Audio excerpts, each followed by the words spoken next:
Welcome to the Accomplish More podcast, created specifically for the small business owner who doesn't think small. I'm your host, Gayla Scrivener. This show is where you'll learn practical ideas, hints, tips, and tricks to help you grow your small business where you can leverage your time and to accomplish more. Welcome! I'm glad that you joined me here today for the Accomplish More podcast. Today's episode is all about branding our businesses. More specifically, the aspect of our personal brand when it comes to our business. Usually, when we talk about branding our business, the first thing we may think of is our logo or the name of our business. Then we may go into thinking about the color scheme and the way we portray our businesses online. Then maybe we think about how our business cards should look like, and how all of that jazz intermingles to give an overall look and style to our business. Having consistency with all that is important, but there's something that many of us overlook or take for granted, and that's our personal brand. Ask yourself, does your personal appearance match what you are trying to accomplish when it comes to what type of clients you're trying to attract? The way we present ourselves says a lot to our potential clients subconsciously. I think it's important to think about and to discuss. We've become much more casual in our workplace, and many struggle to advance to the next level of their business because they are missing key points in their branding that would send a consistent message to attract their ideal customer. You may be afraid that personal branding means stripping away your personality and making you into something you're not. So that's why I thought it would be a good idea to bring back Kandace Alexander and Michele Rickman to the show and have a discussion touching on really what it means to develop your personal brand to gain more customers or advance any career. They are hosts of many events in the Springfield, Missouri metro area on this very subject. You met Kandace in episode 24 and Michele in episode 26. So if you haven't caught those episodes yet, I encourage you to scroll back in the Accomplish More podcast list and have a listen. You'll get a lot out of today's conversation as Kandace, Michele, and I discuss different issues and perceptions when it comes to defining your personal brand and how it fits into your business's growth. So without further ado, we'll get right to the interview. Today we are here with Kandace Alexander and Michele Rickman, and today's show is all about defining your personal brand. Thanks for being here today, girls. Thank you for having us. Yes, thank you so much. So happy to be here. Well, I'm just going to get right to it by asking, what's a personal brand? It may be an obvious answer, but I think it should be defined. A personal brand is who you are in the world of business, not who your company is per se, because sometimes we are independent consultants or we work for a company representing them. So your personal brand is how you are representing yourself visually and verbally out in the world, how people see you, how they perceive you, and how that connects with your business is how I would define personal brand. What do you think, Kandace? Absolutely. I would kind of build on that by talking about the individual components. To be really specific, is the way that you dress, the way that you speak, even down to the way that you behave or your value system. It's anything that people see or hear on the outside of you, that could reflect back to your professional brand. It's how people are attracted to you. But why is it important, and why should we be thinking about these components while shaping our personal brand? Kandace? Because it is the way that we attract people to us. Whether we like it or not, when you walk into a room that is full of potential people that you would want to connect with on any type of level, on a professional level or a personal level, what people see in just the first few seconds of seeing your appearance, seeing how you handle yourself, seeing if you seem confident or you seem trustworthy, that's all established within the first few seconds of just seeing you.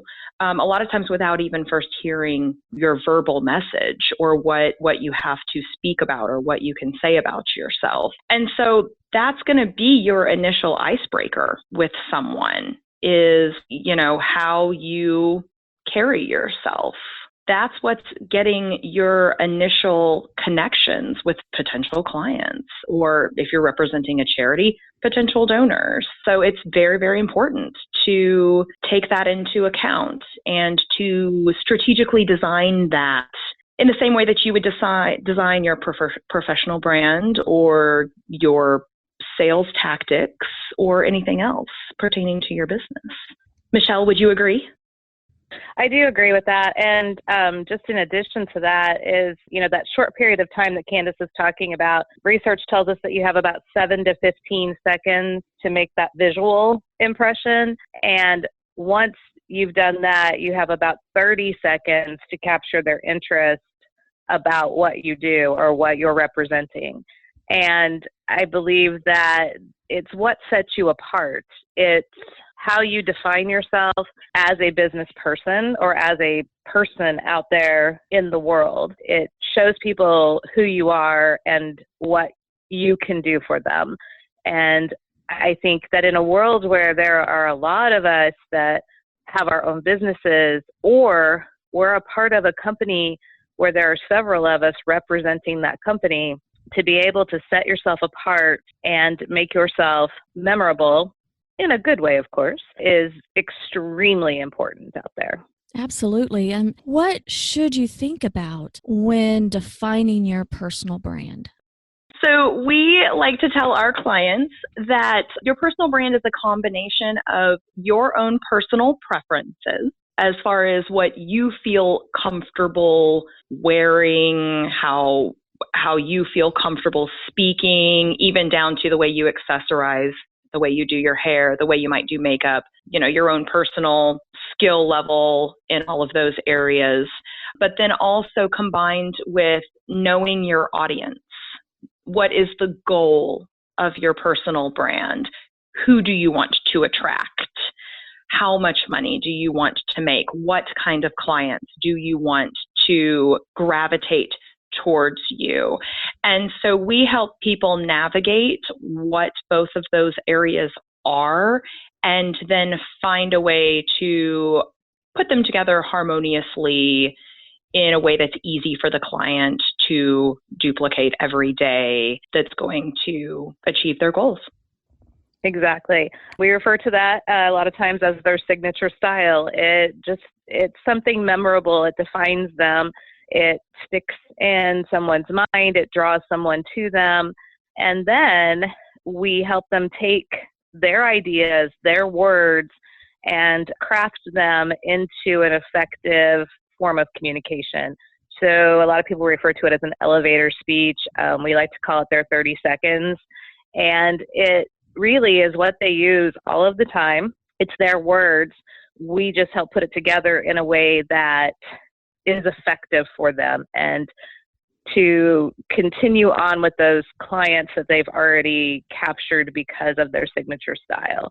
Once they have their attention, they need to be able to voice what it is that they have to offer them in a clear and concise manner. And we teach them how to adapt that depending on the audience and the situation. We help them verbalize what they're looking for in an ideal client, how to come up with a tagline that's memorable, what their mission is, and what their value is. What value are they bringing to the table? What experience do they have? So those are all things that someone needs to consider when creating their personal brand. Awesome. Now, Kandice, I'm going to direct this question towards you because it has to do with a meeting that you and I were both at several weeks ago, but you were basically telling everyone your 30 seconds and you told everybody what you did. And I remember the insurance agent that was present kind of piped up and said, can you come to my office and train my folks to basically how to dress and act as an insurance agent? Can you speak to that? Because he works for a corporation, and I guess there's issue or trouble finding those ideal employees or insurance agents to kind of fit the bill. We're noticing, and I don't know if it is a generational thing or just kind of a general pivot in our society over the last few years of people letting the idea of personal branding go. And it's not really being discussed in business schools or trade schools like it should be. I think we also just in general have become more of a casual society when it comes to dress and speech, and a lot of messaging has become very shorthand with technology and social media and text messaging and kind of that whole Twitter way of communicating where you squeeze everything into only 140 characters. So all of that, I think, is producing a workforce of people who don't really understand what their personal brand is, and that you should go into an industry, especially a more corporate sales industry, knowing that you should dress to impress, and that the way you carry yourself, the way you speak is important to your client interaction and then therefore to your bottom line. And I don't even know that I was aware of how much that had slipped in the professional world until I've gone out and I've been promoting my services and promoting my business. And yes, you're right. That individual was one of many from the insurance fields, the financial planning fields, the real estate fields, anywhere where there's a lot of face-to-face sales and client interaction, that a lot of particularly the younger, newer workforce that had been coming into their offices might be phenomenal at their skill set, but show up to work in very inappropriate clothing and very inappropriate hair, accessorizing, makeup. The verbal message is completely off. They do not know the proper way to handle themselves on the phone or speak with clients during a one-on-one interaction. And there are a lot of companies out there that are struggling with how do you speak to people about that? How do you educate people on this? Is it even an HR violation to tell them certain things about their personal brand? And so Michele and I both have actually been working quite a bit in the last couple of months on an education series directed at sales teams. And yes, we would very much like to be available to help people navigate those issues in their offices. Are we trying to make someone or not that they're not when we're trying to mold them into a personal brand? Absolutely not. So basically what we do is we want to enhance the person that they are. Personality plays a very big role in personal branding, and we certainly are not attempting to mold everyone into the same thing, the same person, the same brand. I think a great example of that would be take an insurance office, and you have several agents, and they all work for the same company with the same message. So companies spend a lot of time creating their message, and if they haven't done that, then they're missing an opportunity if they don't already have a basic message from their company. The problem lies in taking that message and personalizing it for each agent. So we're really actually working to do the opposite of that. That is taking a group of people who have that common thread. You know, my background is very much in direct sales. So you have a lot of consultants who are all representing the same company with the same company message. How do you personalize that? How do you individualize that to reach out to the clients that best fit for you? And across the board, that's different. Same with an office of realtors or insurance agents. These are all people who are individuals representing a common company. So how do they stand apart? And something that we tell all of our clients, when we ask them who their ideal client is, there's only one wrong answer. And that wrong answer is everyone. Because the truth is, everyone is not your client. Everyone is going to be reaching out to the people whose personalities fit with theirs, who connect with them. So you want to set your personal brand so you can attract the ideal clients to you. So we take personality into consideration. We take personal preference into consideration. And what our clients find across the board is both visually and verbally, all we're doing is creating what they've been trying to create. Everyone has to play to their strengths. Mine and Kandace's strengths happen to be that visual appearance and the verbal message. We worked with a client yesterday who told us what look she was going for, what she wanted to do, how she wanted to do it. And she actually thought she was going to have to basically redo her entire closet, and was so pleased and stunned that when we came in, we were able to create a look that represented her personality with the clothes that she already had. She just didn't know how to mix them around and create new looks with them. So we created a closet for her that represented her personality in a way that she could use it both personally and professionally. The same with the verbal message. Usually the problem is that, we know what we want to say, we just don't know how to say it effectively. So we either have so many thoughts in our head and we're so excited about what we do that it just comes spilling out, or we're not really sure how to phrase it in a way that our clients are going to understand it. So that's where I come in with the verbal side of things. When I sit down with someone and do their initial evaluation, I have a form that I go through that asks them questions. And what I'm doing is I'm looking for their words.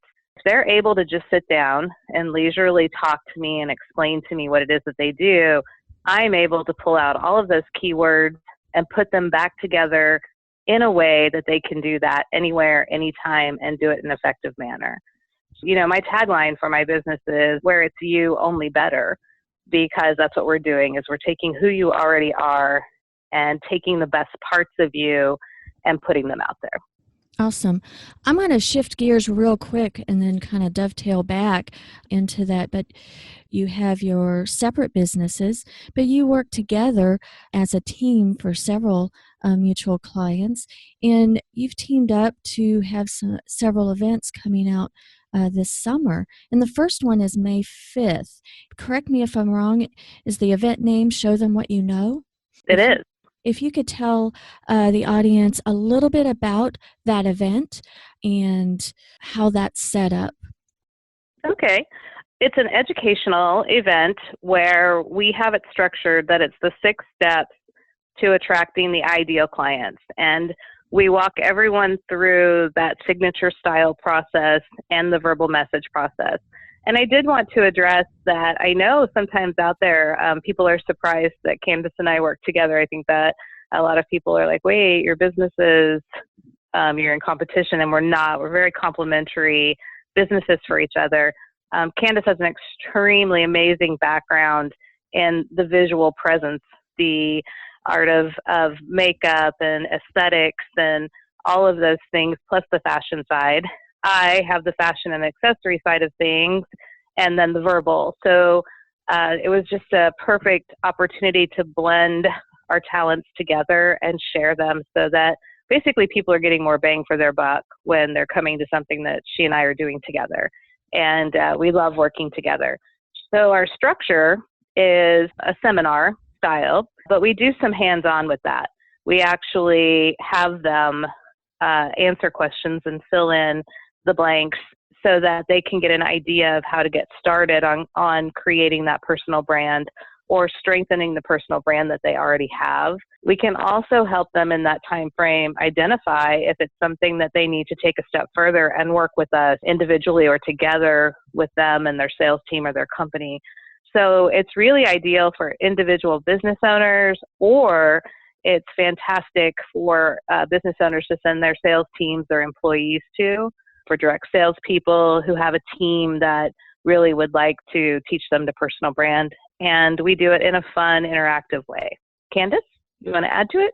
That was an excellent description. I would just second all of those things. Yes, it is a really great way to get an overview of what your personal brand is and what all Michele and I can help with, and then also receive some very actionable tips so that you can go home and start the process of tweaking your personal brand and making changes with the 6 steps that we discuss. But then also learning about that our services are actually out there in the world, and that this is an important thing to be thinking about within the context of your business. And then if you want to dive deeper and find out even more about how your personal brand can develop, we are there with our individual packages and then also our ways that we work together to do all of that for you. Awesome. I wanted to kind of go back to talking about the personal brand, and you work for a company and you may have your mission and your ideal client and everything, but your personality can still come through. I'm guessing, and I'd like to hear what you'd have to say. I'm guessing that if you're a serious person, then your suit and your clothing may be more serious. But then if you're more of a jokester, you can still wear a suit, but have it flared a different way, like humor is instilled. What do you think on that, Kandice? I mean, how would you show personality if you kind of have a company uniform, so to speak? Oh, absolutely. Well, and because this is a question that we get from almost all of our clients, is, are you going to force me into a box that I am not comfortable with? Or are you going to make me give up something that I feel like is very personal to me, just to fit into a certain mold or a certain stereotype? And we, of course, emphatically say no, and give them the speech that Michele gave earlier about how important it is for you to be comfortable. And it's about confidence boosting. It's not about turning someone into a robot of what society thinks, the insurance agent should look like, or the lawyer should look like, or even the direct salesperson should look like. We have a very comprehensive questionnaire where we get to know as much about the person's personal style, preferences, strengths, weaknesses. What's your favorite thing to do? Who are your style icons? What do you like to wear in your casual life? And then there is always a way to take that into the knowing your audience realm. I like to say, the rocker, the person that is the cool, laid back rocker, kind of likes the grunge, likes their leather and their rocker t-shirts and their boots with the spike on them, or, whatever that picture is that pops into your head.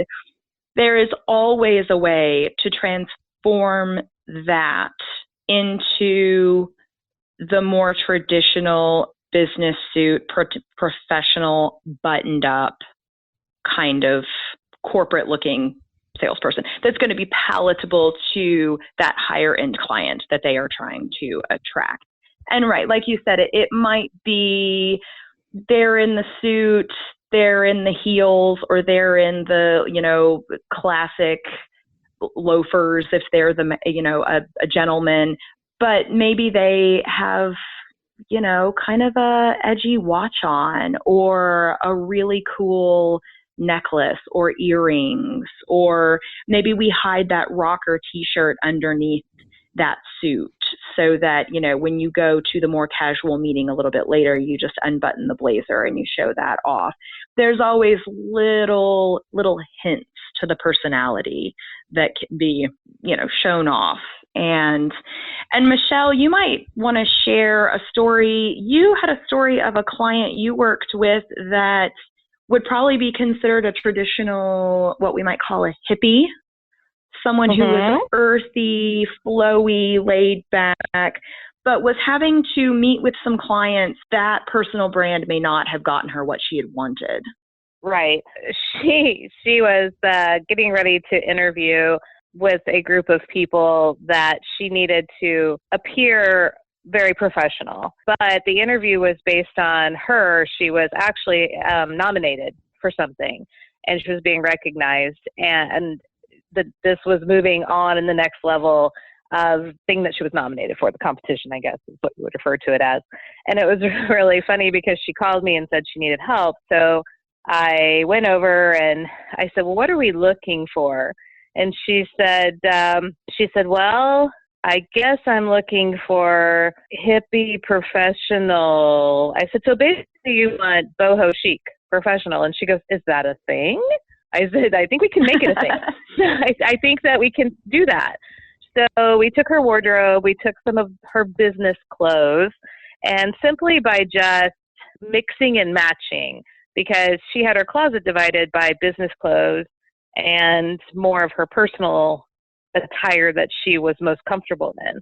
And by switching that around and adding a flowy shirt to a business skirt and letting her pick out her favorite shoes to wear with that and adding accessories to it, she was very comfortable in being herself, but dressed in a manner that she thought that they would expect her to be dressed in. And it was very beneficial to her. Like she said, she goes, I would have never thought of any of these things. I would have never thought to put this shirt with this skirt and this jacket. I wouldn't have thought to add this jewelry for this look. But she was so excited when we finished the look, and she needed 3 outfits. She was having the interview and headshots and a video. So she needed different clothing to fit those, each of those, but they all had to represent her because she'd been nominated because of who she is. But she was being interviewed by a group of professionals that might not completely comprehend what she does or who she is.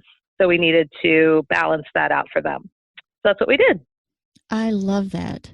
As I was listening to your response a while ago, Michele, it occurred to me, I was wondering if you girls had ever had somebody ask for your help because maybe their ideal client was someone that, I don't know, lived in a fancy house and drove a BMW and everything like that. And then they come to you and they're wearing like flip-flops and beach shorts. Have you ever had anything that was so off of what their appearance was in relation to who their ideal client is? I personally have not had that direct scenario with any of my individual clients, and we have not yet had that with our group clients. However, I will say, going back to what you were saying earlier about being approached by heads of companies with sales teams, I have had 2 tell me that they have ladies on their teams that interpret professional dress as nightclub dress. So they are showing up to the office in short skirts, low-cut tops, but they think that because maybe there's a blazer over it, or because it's made out of a certain type of material, it's considered dressy to them because that's what they wear when they go out on Saturday night.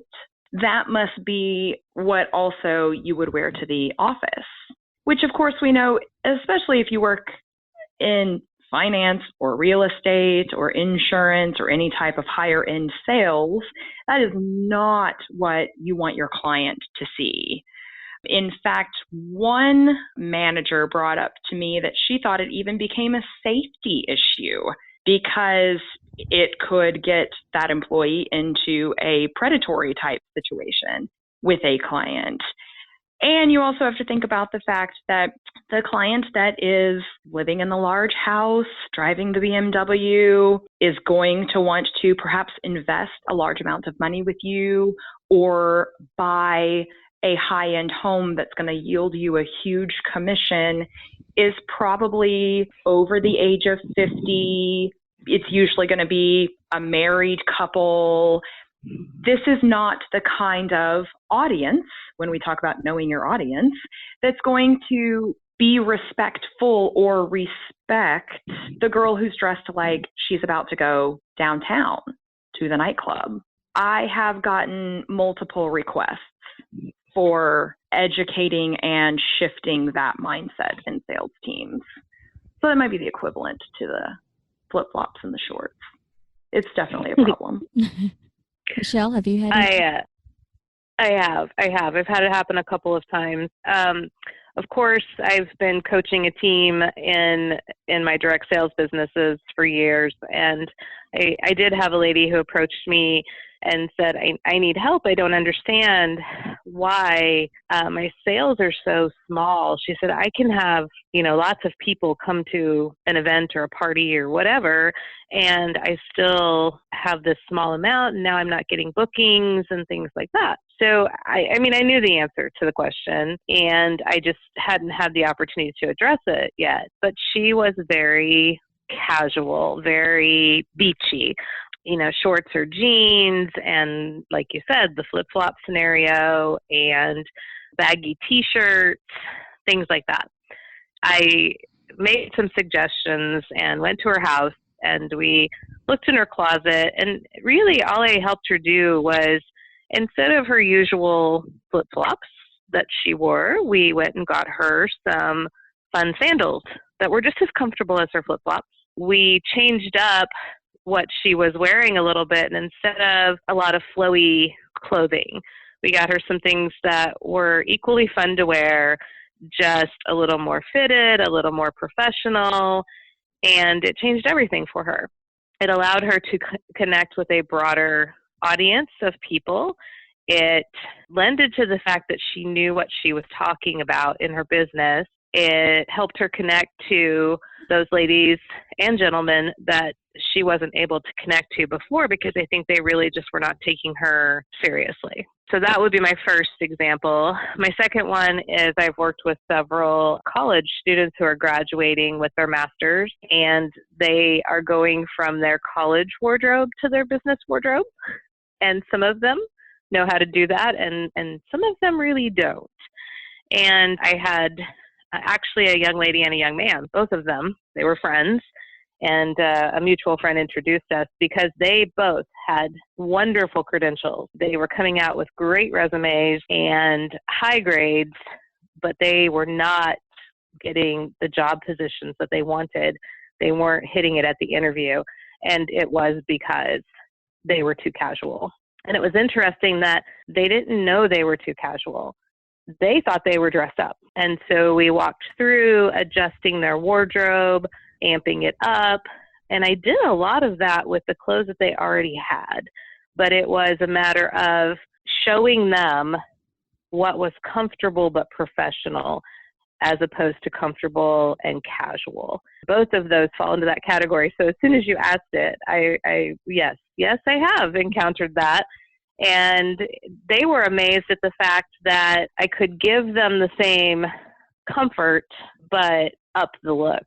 And both of them, I am proud to say, that once we did that for them, it was a very short period of time where they both got the positions they were looking for. Both of you had touched on saying that the people that you were talking to in your examples, they thought they were dressed up, but the perception of others was different. So I think it is very important to get an outside consultation, so to speak, and ask people when you're trying to, or you're struggling with getting that ideal client, that you do need to reach out to see how others perceive you.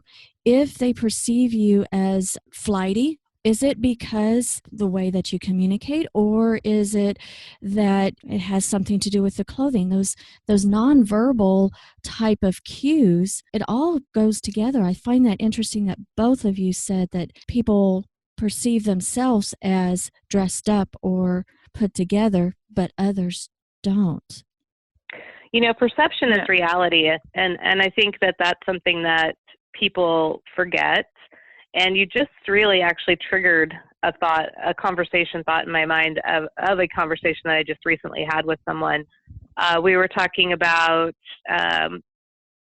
dressing for your audience, and she actually is, she works in a massage therapy office. I think that she is an esthetician actually, and she wears scrubs to work.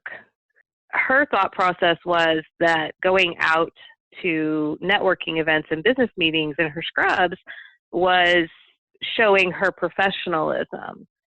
And interestingly enough, we were just discussing the idea, and I said, that's your perception of scrubs. I said, my daughter just spent 12 days in the hospital. I'm not sure that that's what her perception of scrubs is. So when you're out there and you're networking about your business and you are your own business owner, and Kandice being an esthetician might be able to weigh in on this, you're out there, you're the business owner at that moment in time. They might expect to come into your place of business and you be dressed to work on them or work with them. But when you're out and about, what is the perception of that? What connotation does that bring to people? Because scrubs are worn in so many different areas of taking care of people. Are you appearing to be the business owner? Are you appearing to be professional and really connect with people? Or are there several people sitting in that room and they can't get past the scrub? You have to know your audience. You have to know where you're going, and that just circles back around to that again. And I know that Kandice started to say something there, but that really rang with me when she and I were talking about that. No, that's an excellent point. I'm actually really glad that you shared that story, because that is a conversation that is had within the personal services industry a lot. And I think that the really savvy spa and bodywork practitioners, because we are actually taught in school that you should always be performing services in something that is comfortable to move in, and it must be easily washed for safety and sanitation concerns. So it is a legit professional practice, within the industry. Absolutely. However, and this kind of goes back to what I was saying earlier about that the colleges and the trade schools are not necessarily doing the best job at distinguishing between, there is the other side of your business, which is the client acquisition side of the business. When you are not in personal service mode, you are in networking/marketing mode and personal branding mode. Other people who are not in the personal services business and did not go to that trade school and was not told this is standard dress, this says professionalism to your clients in a treatment room, don't know that that's not the way they're going to interpret professionalism. So I think that these savvy personal service practitioners, that is your standard client care uniform, know that you should also be keeping the more professional outfit in your office or in your car, And if you're going to be going to a networking meeting or you're going to be going out into the world anywhere where you might be attracting clients, you should really change. And you should then go into professional business owner / decision maker mode. I think that that's really what the message needs to be, because when people are discussing a business relationship, they're wanting to make relationships with people they know are going to be decision makers. If you're the owner, they really want to know that you own the place, that you're not just an employee that they might not be able to actually do business with. Yes, it's about, like we always say, know your audience. You know, we get training from business coaches and sales coaches on every other aspect of our business where it's drilled into our heads. Research your target demographic and your target clientele. Find out everything you can about them so you know how to speak to them when you're trying to sell them something, or you're trying to book an appointment, or you're trying to take care of their needs. It's no different in how you determine what's going to attract them to you. Find out how they dress. Find out what they perceive to be the image of the professional person. What visual cues are they going to take into consideration when deciding if you're trustworthy or not? And then that's how you should tweak your personal brand within the context of your own personality and comfort level. I love it. Years and years ago, when I was getting out of high school and when we were going out for our first jobs, then when we wanted to be promoted, it was drilled into me to dress for the position that I want, not for the position that I'm in. And Yes. I guess through the years that has been lost. And that's why you girls are here. Exactly.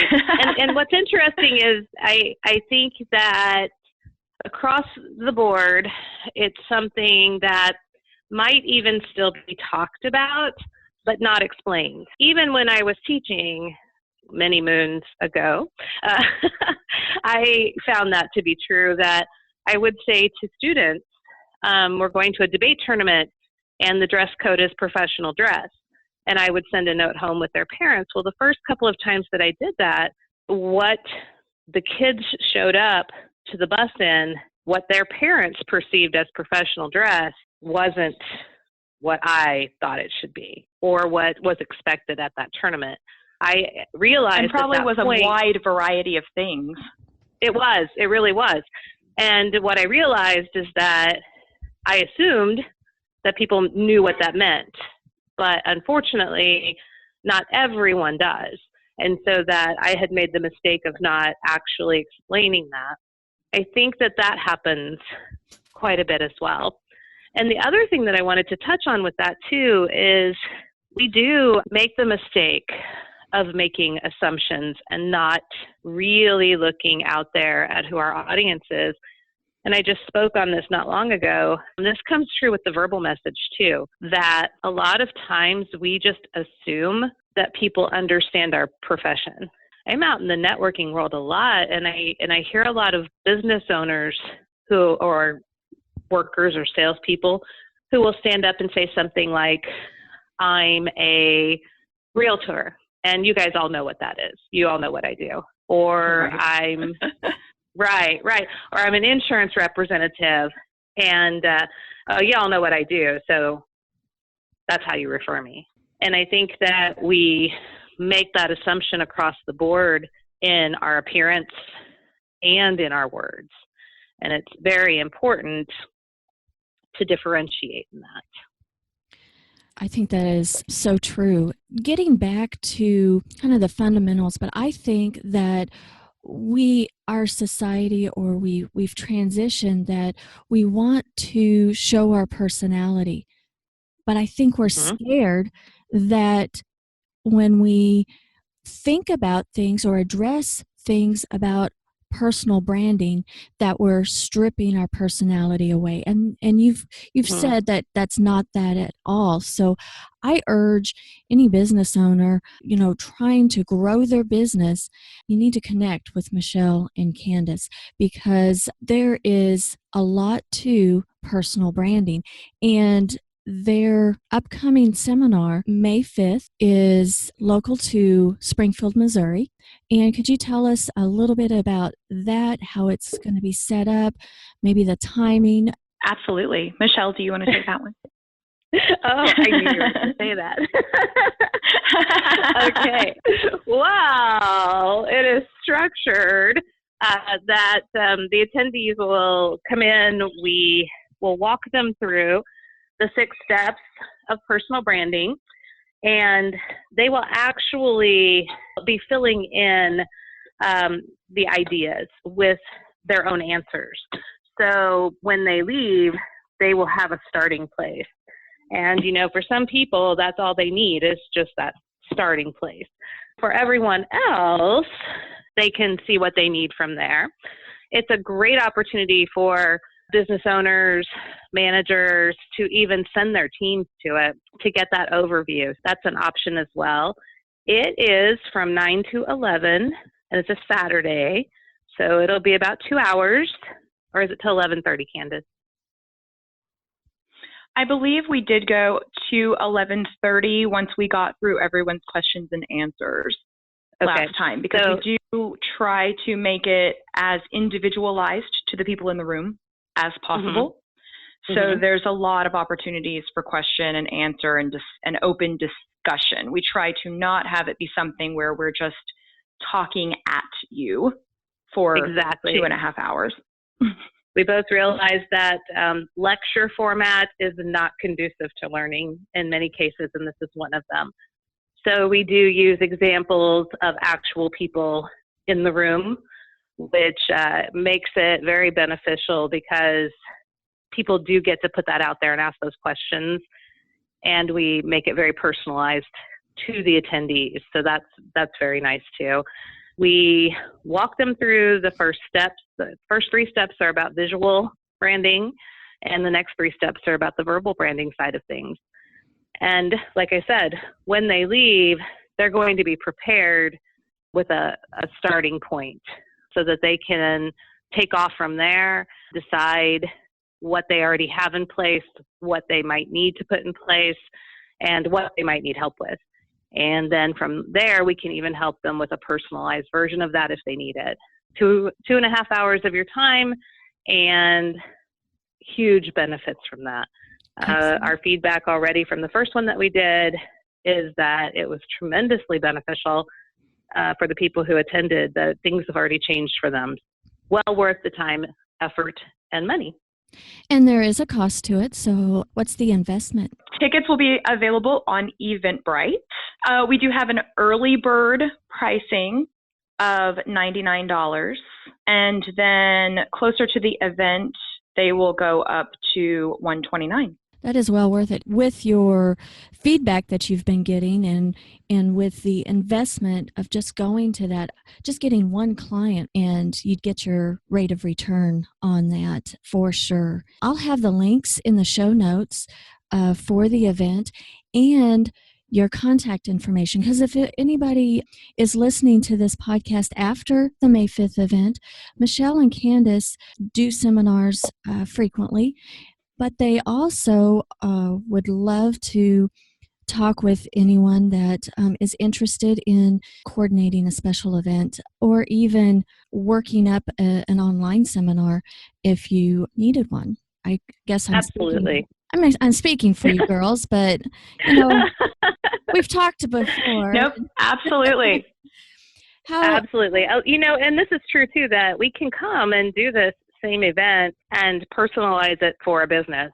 Very easily, we could work with a business where, it's the same company and everyone is working for that same company, and we're helping them learn how to do their own personal brands. Absolutely.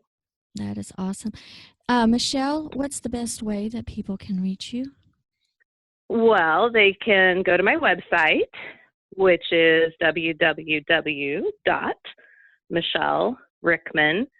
and the Michele is with one L, or they can email me at 4D style and presentation at gmail.com. Awesome. And of course by phone. All right. And Miss Kandice, what's the best way for people to reach you? Well, my company is Alexander Personal Image Styling, and that is at www.kandice.alexander.com. Kandice is spelled a little different than a lot of people are used to. And then they can email me at Kandice@kandicealexander.com. Awesome. Girls, I appreciate you being with me today, and I just know that if people aren't thinking about their personal brand, they should be, because it all intermingles with what we're trying to accomplish when growing our business and trying to increase our income. I mean, it really directly goes onto our bottom line. I truly believe that. Thank you, girls, for being here. Thank you for having us. Thank you so much for having us. Yes, this was wonderful. As you can see, you don't have to strip away your personality and become something you're not when it comes to personal branding. Branding ourselves to paint a consistent picture for those clients we strive to attain is something to think about. It's a good exercise to see how others perceive us and see if that picture matches what we're trying to project. If you are in the Springfield, Missouri metro area, I encourage you to attend one of Michele and Kandice's events. They have one on May 5th, and I know they have some others planned for this summer. Be sure to go over to the show notes of this episode at scrivenersolutions.com/28 and get all of the links you need for their live events and how you may connect with them. I appreciate you tuning in today. I hope you enjoyed the show, and it would be a great honor if you'd subscribe and comment. You are welcome to send me any messages or questions to podcast@scrivenersolutions.com.